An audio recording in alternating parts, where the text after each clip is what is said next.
Неплохой террариум.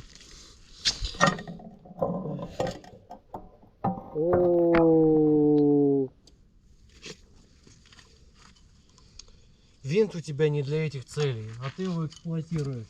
Как вы догадались, в данном видео использовалась напрямую помпа, без инжектора.